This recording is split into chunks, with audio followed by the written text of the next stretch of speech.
Alright guys, welcome back to another Master and Apprentice video and podcast. We got this video out a little bit late. Some of these sets are, coming out in April 1st, but we're going to go over some leaked sets. I just wanted to see if there was any more sets getting leaked.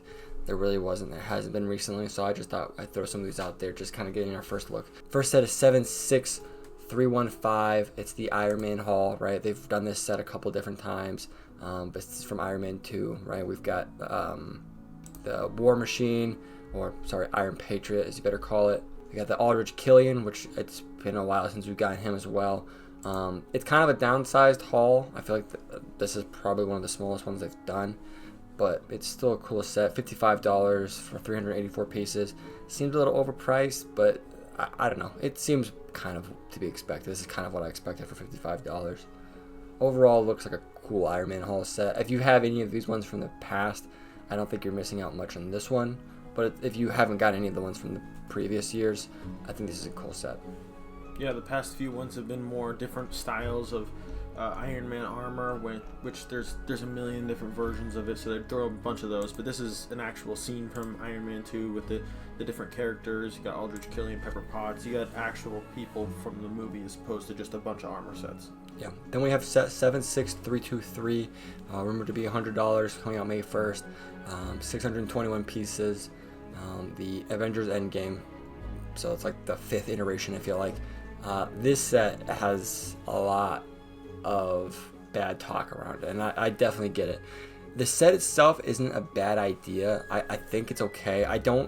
Me personally, I don't mind it. There's only like one or two things I really don't like. But essentially, it's just like a platform with a bunch of circles and then like a bunch of minifigures for $100. So it seems overpriced. And it probably is, but my argument is almost every Lego set is overpriced. So, I don't think it's like outrageously overpriced compared to the other Lego Marvel sets, to be honest. The biggest glaring issue for me is the Ant-Man. The Ant-Man looks really ridiculous. I feel like they can't get the Ant-Man right. I much prefer the giant brick-built Ant-Man from the Civil War airport battle. I know you didn't get the minifigure from it, but I still prefer that giant version than this one. This one's like a mech, and I think it looks very goofy. And then the other glaring issue is Captain America's shield. It's supposed to be like the battle worn, where he has it like half broken.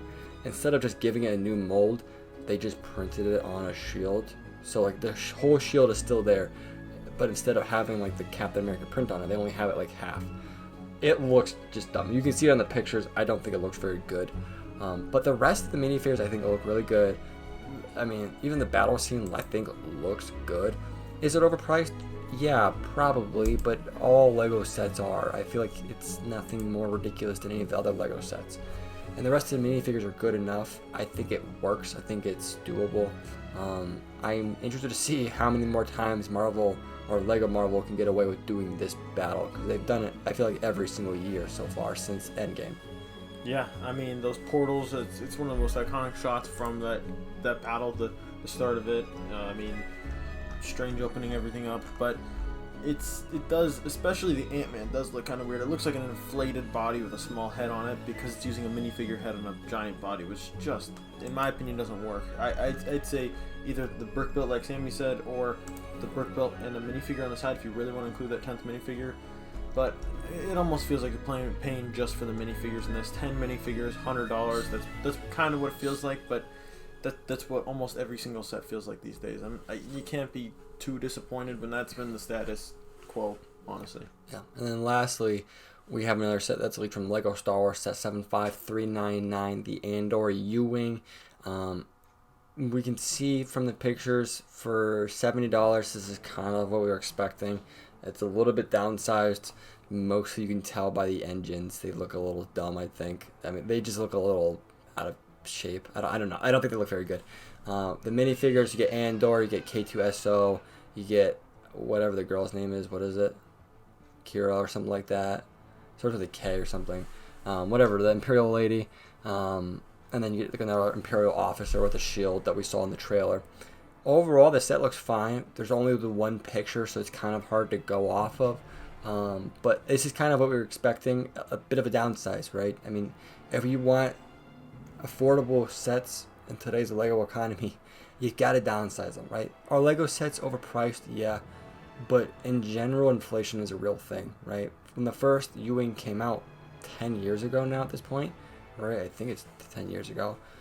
Because Rogue One's about to have his 10-year anniversary next year. So, I mean, 10-year inflation, it's a real thing, right? Like that's gonna happen. So you can either get pricier sets or smaller sets, and we get both, and I feel like fans complain about either one either way. So I don't mind the set. It's a little bit downsized. I still think it looks good, but it's kind of hard to go off of one picture. Overall, I think it looks fine though. With all that being said, there's two other big Marvel rumors I wanted to go over. We had talked about like a potential Lego Marvel modular set. We had heard some different rumors. The rumor that I'm seeing now most frequently is Oscorp's building. So Green Goblin, Harry Osborn, Norman Osborn, Oscorp Tower. I don't know how this is going to work because I feel like it should be a lot bigger, but the details we've got is it's $120, 800 pieces, and a decent set of minifigures. Spider-Man, obviously, Kraven, Green Goblin, Norman Osborn, Spider-Girl, Miles Morales, Gwen Stacy, and Venom. Again, I don't know if this is supposed to be a modular set. I've heard it is. I mean, on our last Lego Marvel rumor set, we got cooked because I made my own opinion on it. Either way, I think it's cool. I think it should be bigger though. I mean, Oscorp Tower is it's like a skyscraper in New York. Like, it's not a small building. So I don't know. We'll see. We have yet to see more details come out. It's supposed to come out in August, so I'm sure we're missing something, right? Either more pieces or more money, whatever the case is. And the other really cool one is supposedly we're supposed to be getting a Lego Spider-Verse, right? So like the Into the Spider-Verse with Miles Morales, the movie, almost a trilogy. We're supposed to get a collectible minifigure line, right? And that's supposed to be starting out in September, $5 each, kind of like the Lego Marvel one we had last year with a lot of the X-Men themed from it.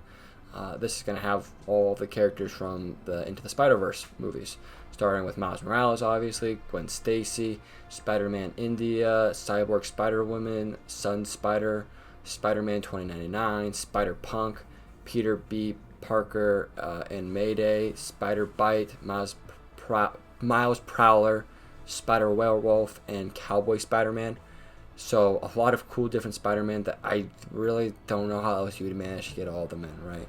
We really only have one Into the Spider-Verse set right now, and I don't think it's selling that great. I mean, I've seen it on the shelves pretty much full every time I've gone out. So I think this is a really cool way to get all of these really cool Spider-Mans from the movies that I think a lot of fans love in Lego. I think this is like the best way to do it, and I think this is going to sell really well for Lego. Yeah, I also think that the collectible minifigure series isn't really always the best. I mean, sometimes I look at it, I see the minifigure options, and they're kind of cool. And other times I see like a Hot Dog Man and two other things. I'm like, there's nothing too crazy about them. This is both cool collectible minifigures, and I mean, you get all the different Spider-Man. I mean, you're attracting two different groups here. That it looks like it's gonna be pretty darn cool. Yeah, I've always loved the Marvel collectible minifigures, like the Lego line. There's it's whatever. But the Marvel ones, the last couple of times they've done it, I think they've done 2 iterations. That's technically the 3rd one. I love them. I don't know why Star Wars refuses to do it. I wish they would get in line because it's so fun. So with all that being said, let us know what you guys are most excited for down in the comments. Lots of cool Lego Marvel updates. It's cool to see some pictures for the U-Wing. There's a lot more to come out, so subscribe. Don't forget to hit that like, and we'll keep you guys updated. Peace.